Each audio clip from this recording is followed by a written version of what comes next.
आज आमचे second semifinal झाला. कासावली आणि हॅरिस युथामध्ये आणि कासावली जिंकले आणि हेच फायनल आसतले 30 तारखेक आमचे सांडपाटोले असा दिसा.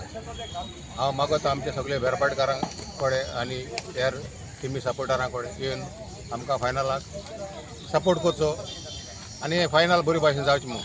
कोण कोण असेल फायनल? फायनलीक स्पोर्टिंग क्लब ऑफ दावोली आणि CSC कांसावली हांचे मदीं.